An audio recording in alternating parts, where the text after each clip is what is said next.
Hello and welcome back to the final hours of a Cannes Film Festival that began with a brash party in Gatsby and then pretty much proceeded from there. On screen we've had love and death, sex and violence. Off screen it's been rain and robbery. And now this Cannes is almost closed. Joining me out at the UK Pavilion down on the beach is The Guardian's film critic Peter Bradshaw and chief arts writer Charlotte Higgins. Peter, here at the end of all things, how are your energy levels holding up? Has this festival broken you yet? I'm holding up pretty well. I'm an old enough hand to kind of take the long view and realise, you don't need to get cross with everything. Has the quality been consistent? Has that been enough to surf you through the rough patches? Yeah, I actually think this is a very good Cannes. I've been skipping around like Pollyanna, telling everybody how great it is. There's really only a very few things I haven't liked very much, and some things I've liked an enormous amount. I think there have been some absolutely brilliant films here. So yes, the quality, I'm not sure whether it's a vintage year, but it's certainly, I think, a very good year. Okay, and the old motto is always bad news first. So bad news first from you, Charlotte. What's been bad at this year's Cannes?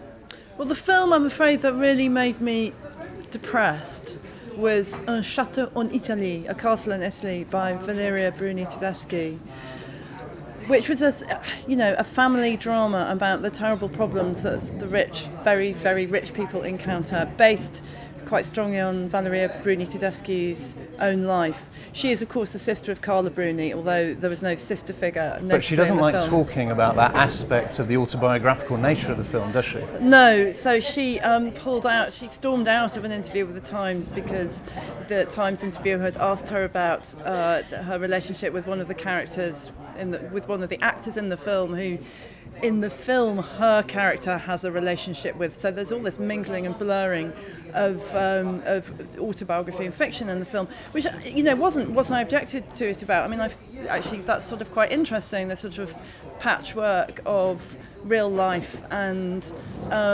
fiction. It just wasn't a sufficiently interesting film. Peter, while we're on this subject, what are your worst in show? The Immigrant.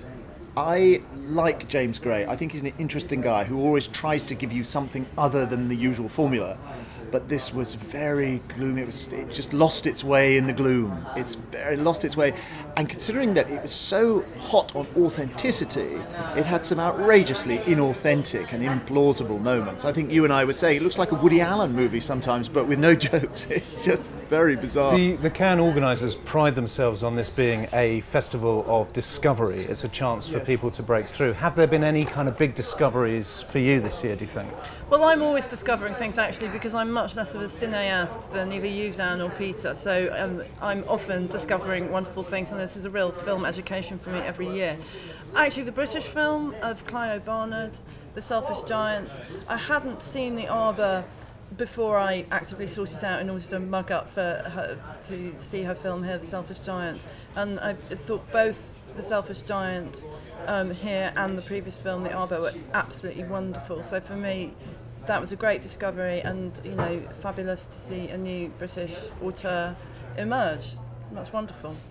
Peter, how about you? Abdel Latif Kechiche doesn't count as a discovery because he's a very well-established director, and in fact, his film Blue is the Warmest Colour, in fact, returns in some ways to the style and setting of a film he made 10 years ago called Les Skivs.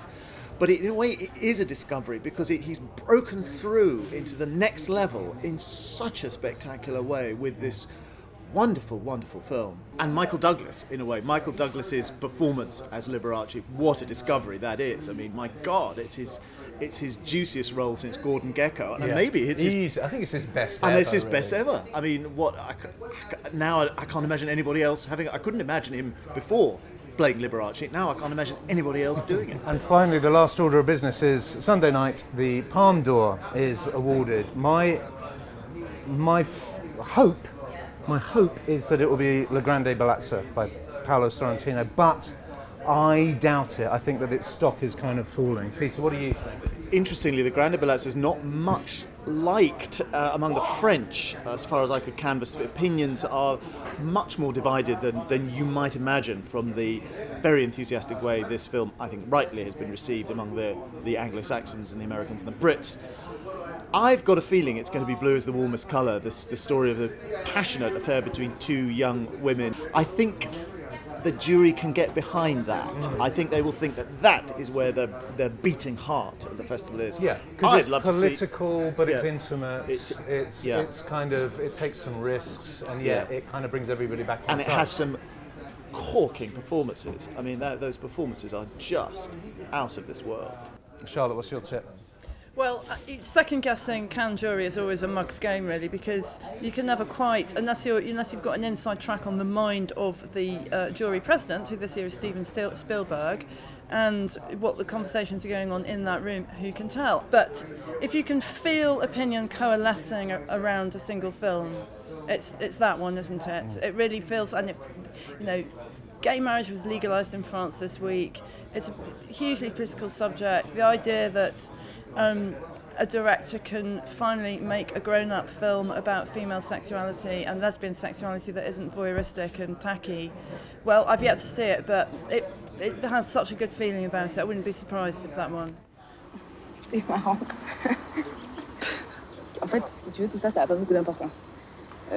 Sartre, en fait, il a fait une petite révolution intellectuelle qui a eu pour mérite de libérer toute une génération. Faire qu'on peut décider soi-même de sa vie sans aucun principe supérieur. Moi, j'étais hyper Sartre dans mes années lycée. C'est vrai? Ouais. Ça me faisait du bien.